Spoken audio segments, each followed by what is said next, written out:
क्या हिंदू त्योहारों से सिर्फ अमंगल होता है या ये भी एक षड्यंत्र है? आइए जानते और देखते हैं कि आखिर इस अमंगल या षड्यंत्र के लिए जिम्मेदार कौन।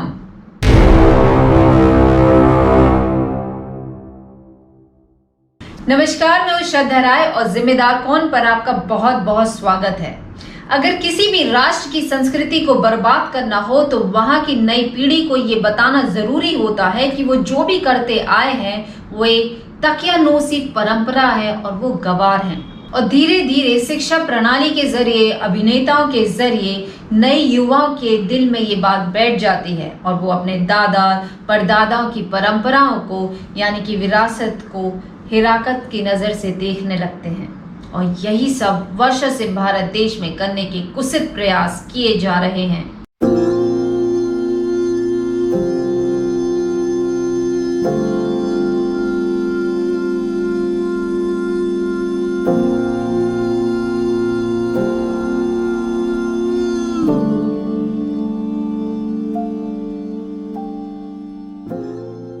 मैकाले की इसी सोच से भारत देश अब तक बाहर नहीं निकल पाया है। शायद इसी का असर है कि देश में कुछ नेता और अभिनेता इसमें अपनी शान समझते हैं और खुद को जागरूक नागरिक बताते हैं। अरे भाई, आपकी जागरूकता 3 से 64 दिन कहाँ चली जाती है? जब आप दिन में 20 बार 25 लीटर पानी फ्लश में बहा देते हैं, तब आपकी जागरूकता कहाँ चली जाती है? जब 1 लीटर आरओ के पानी के लिए आप 2 लीटर पानी बहा देते हैं, तब आपकी जागरूकता कहाँ चली जाती है? जब स्विमिंग पूल में बियर लेके आप पड़े रहते हैं और उसी समय देश के किसी कोने में 1 मटके पानी के लिए एक महिला लगभग 2 किलोमीटर पैदल चलकर जा रही होती है। लेकिन नहीं, सारा का सारा ज्ञान केवल होली के दिन ही देना है, जबकि होली के दिन पानी लगभग ना के बराबर बर्बाद होता है। क्यों? क्योंकि ये हिंदुओं का प्रमुख त्योहार है और इसे किसी न किसी तरीके से पिछड़ी सोच का प्रतीक बनाना है।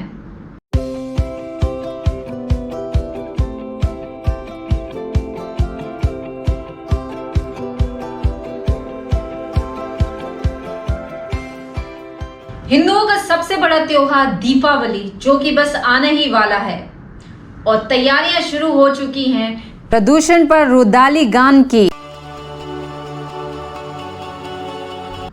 तख्ती गेंद 50 बार अपमानित होने के बाद भी अपने आकारों को खुश करने के लिए एक बार फिर तख्ती लेके तैयार है सेफ एनवायरनमेंट। तर्क ये दिया जाता है कि जब दीपावली की शुरुआत हुई थी तब उस समय पटाखे नहीं थे और दीपों को प्रज्वलित करके दीपावली मनाई जाती थी, इसलिए पटाखे नहीं फोड़ना चाहिए।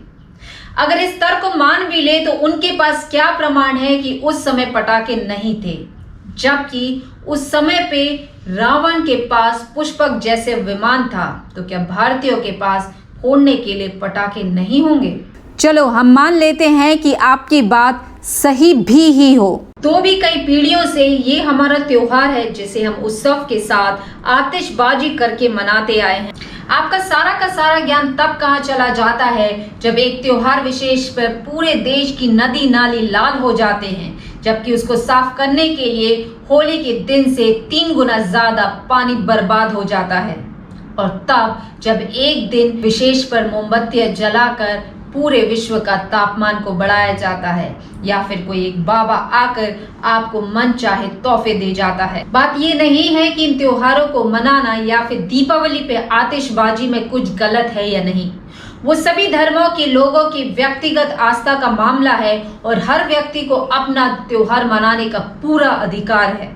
बात सिर्फ ये है कि मैकाले की सोच और कुछ वामपंथियों की चालें सीधे सीधे हिंदुओं की आस्थाओं पर अप्रहार करने लगी है, जिसे मुंह तोड़ जवाब देना बेहद जरूरी है, क्योंकि ये संस्कृति है और 5000 साल पुरानी विरासत को मिटाने का प्रयास है। इसीलिए मैं आप सभी हिंदुओं से विनम्र निवेदन करती हूँ कि अधिकतम संख्या में मिलकर आप त्योहारों को खुलकर मनाइए और किसी भी फर्जी बुद्धिजीवी या अभिनेताओं की बातों में ना आए, क्योंकि वो भी इस षड्यंत्र का हिस्सा हैं। वरना याद रखना, अफगानिस्तान से इंडोनेशिया तक में मनाई जाने वाली दीपावली अब कश्मीर तक में मनाना मुश्किल हो चुकी है। हमारी परंपराओं में एक बहुत ही प्रसिद्ध श्लोक है जिसे आप अपने जहन में बैठा लीजिए, धर्मो रक्षति रक्षता, अर्थात जो धर्म की रक्षा करता है धर्म उसकी रक्षा करता है। नमस्कार।